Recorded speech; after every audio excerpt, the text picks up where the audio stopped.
Hello, hope I'm doing well, and welcome back to Worship Wednesday. Today's subject is Chikuma.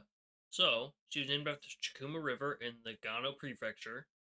She was the second and final member of the Tone class heavy cruisers. After Japan had abandoned the treaty system entirely, Tone and Chikuma, who were originally going to be the final two members of the Mogami class of light cruisers that totally weren't going to be converted to heavy cruisers with bigger guns later, they just skipped straight to making them heavy cruisers. So Tone and Chikuma got their 8-inch guns from the start and ended up being very heavily armored scout elements for the Japanese carrier force, carrying quite a few seaplanes that they put to use throughout their service life. So, Chikuma was laid down on October 1st, 1935, being launched on March 19th, 1938, and she was commissioned on May 20th, 1939. After her commissioning, she took part in combat exercises in the home waters around Japan, in addition to operating off southern China 3 times between March 1940 and 41.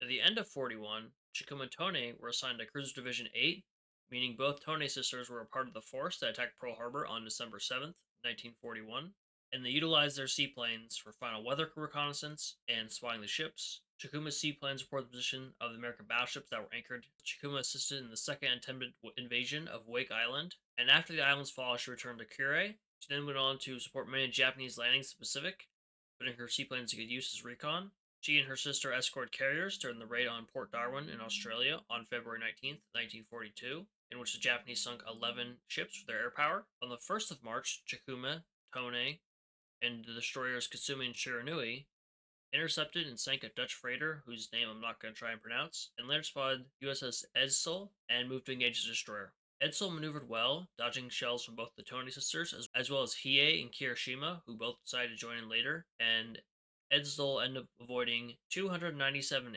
14-inch guns from the battleships, 132 of their 6-inch secondaries, as well as 848 8-inch shells and 62 5-inch shells from the cruisers. But her luck finally ran out after some hits from the battleships, as well as Soryu and Akagi joining in with their dive bombers, who ended up disabling Edsel, who was then finished off by Chikuma.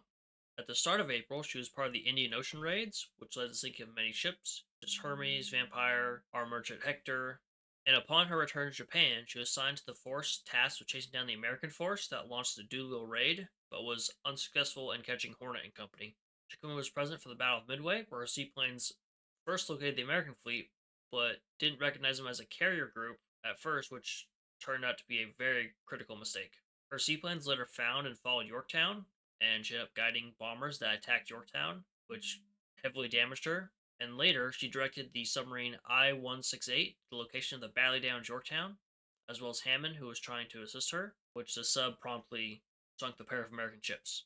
She later participated in the Battle of the Eastern Solomons and the Battle of Santa Cruz, providing useful recon their seaplanes, but suffering some damage from Hornet's dive bombers in the latter battle that forced Chikuma home for repairs, during which her AA armament was upgraded and she was given an air search radar. Chikuma was in 4 C's mobile fleet for the Battle of Philippine Sea, and after that total annihilation of the Marianas Turkey shoot, the Japanese Navy's air power was completely destroyed for the time being, and she was sent to Okinawa with the rest of the mobile fleet.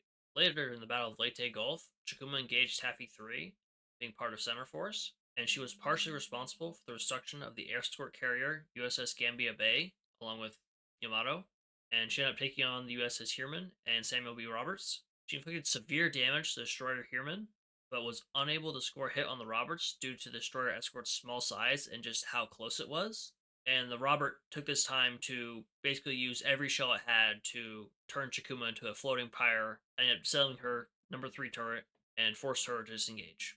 As she attempted to escape, Chikuma was swarmed by Avenger torpedo bombers from various American light carriers from Taffy's 1, 2, and 3, with her being sunk on either the 24th or the 25th of October, 1944, with her survivors being picked up by the destroyer Milwaukee, who was later sunk with all hands by American surface forces.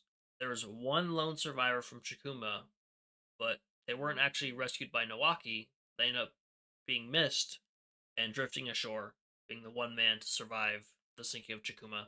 Chikuma was removed from the Navy list on April 20th, 1945. Now, onto her skills.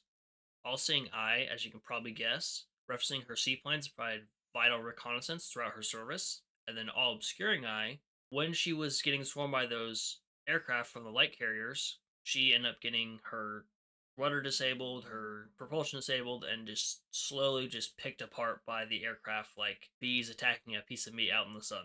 And then for quotes, her self intro, she references the large amount of seaplane she could carry compared to like the Mogamis. She has several quotes about gathering information and being very insightful, referencing her recon role and her need to know information to provide it for the rest of the fleet. For her MVP line, she says, as long as the intel is correct, victory is guaranteed, followed by a bit of a sad laugh. I feel like this is a reference to her seaplanes not properly identifying the carrier group at Midway, which definitely contributed to her loss. If she sorted with three Sakura carriers, she says leave the recon to her, referencing her role being a recon unit. And lastly, she's a sortie line with Nawaki, saying let's take care of this and get back in one piece, referencing Nawaki rescuing her survivors after Chikuma was sunk, but Nawaki was unfortunately blown apart by American cruisers and destroyers later on. So that's all I have for Chikuma. Thank you for watching. Hope you enjoyed, and I'll see you next time. Bye bye.